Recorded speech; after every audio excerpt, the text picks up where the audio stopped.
Hi guys, welcome back. We are going to be learning about the impact of immigration on culture within the United States, particularly. This is the 126 Social Studies lesson for you online kids. So today's learning target. Today we're going to be learning about some of the things immigrants brought with them to the U.S. We're going to learn about people migrating excuse me, within the US and about immigration. Now we're going to dig deeper into what immigration has meant to our country. So, the internet can help us locate information. It's a really great resource. If you search anything, you're going to find an answer.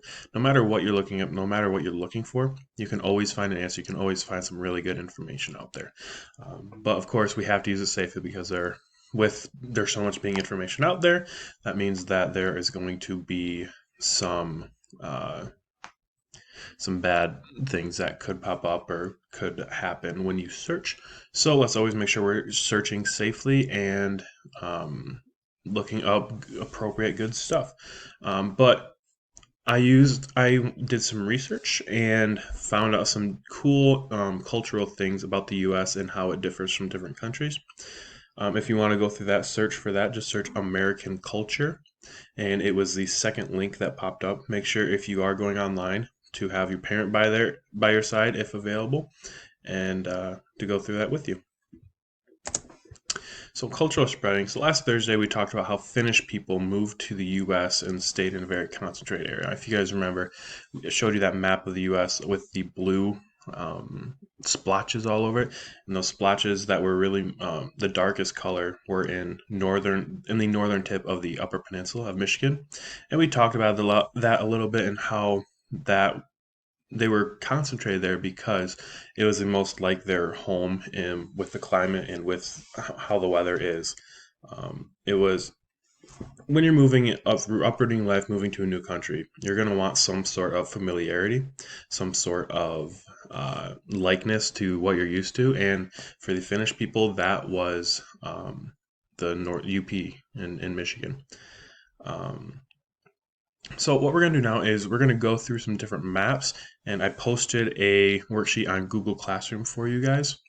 I want you to go through that and look at the maps and just write down some details that you notice, where the colors concentrated, what do the different shades of the color mean, how is that represented, and basically just what you see on the map and what you think it's about.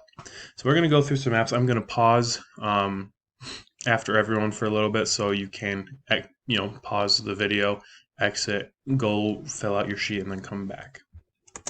So this is a map of the US and the percent of Cuban people living in specific areas in the 2000s. So I'm going to go ahead and pause it now and come back and fill out your sheet.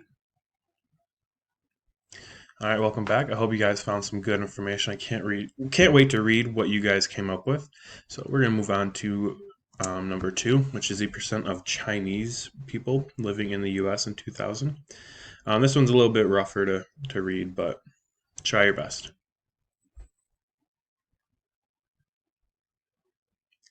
All right, great job, guys. I can't wait to read those again. So you're going to move on to this third one, which is the percent of Arab people living in the U.S. in specific areas in 2000.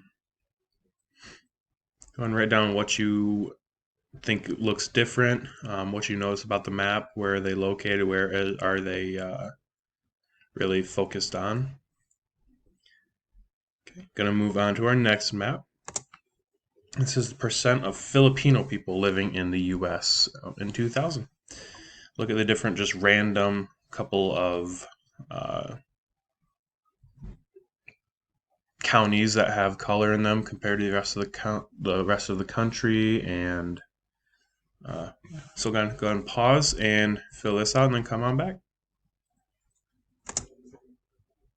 And this is the Hispanic population by county in 2014. So it's a little bit newer map, but look at all the different colors and the different percentages that Hispanic people live within the U.S.